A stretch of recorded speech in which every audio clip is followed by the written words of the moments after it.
I huffed, tossing my hands up in the air. "I don't even know why you're upset," he said. "We've never been exclusive. We've never even gone on a proper date. Surely you didn't think this would last forever."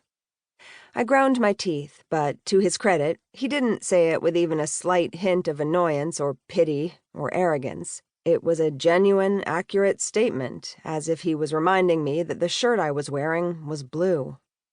The fact of the matter was that had this been the version of me that existed even a few months ago, I wouldn't have batted an eye at him calling off our little arrangement. If anything, I'd known it was coming, eventually.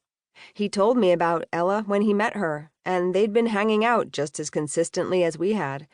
It didn't bother me. And again, had this been a few months ago, I would have wished him luck with his new girlfriend, biting my tongue against telling him that he was likely going to end up with his heart broken, and then I would have saluted him on the way out the door and made a silent bet with myself as to when he'd walk back through it after he and his precious Ella broke up. But the me who existed now had been slowly waking up over the past few months and realizing that everything around me was changing, except for me. My best friend was getting married.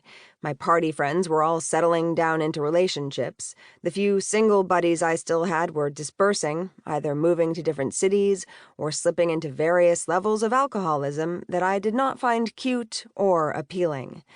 All my previous friends with benefits were locking themselves down, losing my number, politely asking me to take them off my for a good time call list. And then there was me, Belle Monroe, president of the Single Forever Club and newly removed from my position of Hot Dr. Jordan's favorite fuck buddy. "I guess you just couldn't help yourself," I commented after a moment, meeting his gaze. "Had to get in one last round before you locked yourself down, huh?" Jordan's neck turned red, and he cleared his throat, looking away from me, ashamed. The motherfucker had called me at almost midnight last night, and normally I wouldn't care, but normally he wouldn't be dumping me the very next morning before I even had the chance to make a cup of espresso. I made a mental note, jotting this down as just another prime example of why the 3-date rule is essential. Jordan stood, grabbing his white coat off the arm of the couch. "I am sorry, Belle. You know I care about you." I held up a hand, cutting him off before he could say another word. "Don't."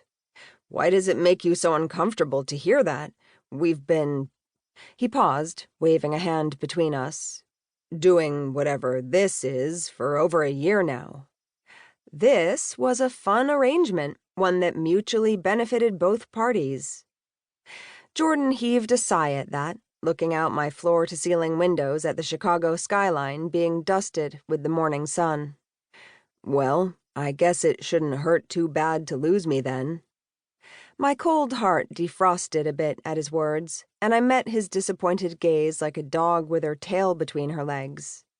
But I didn't have anything to say. I'd shut out the possibility of anything resembling love a long, long time ago.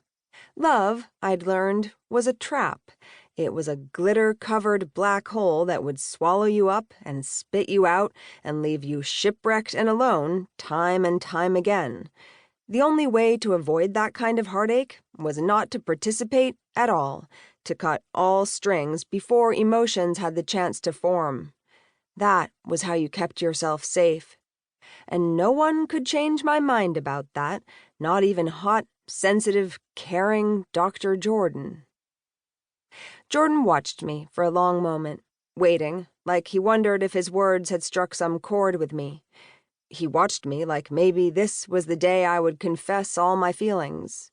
But I just sat silent. Resignation found his features, and he nodded, something of a smirk on his lips, as he leaned down long enough to press them to my forehead. "Goodbye, Belle," he whispered. And when he was gone, I threw a pillow, a throw pillow, funny enough, at the door he'd walked through.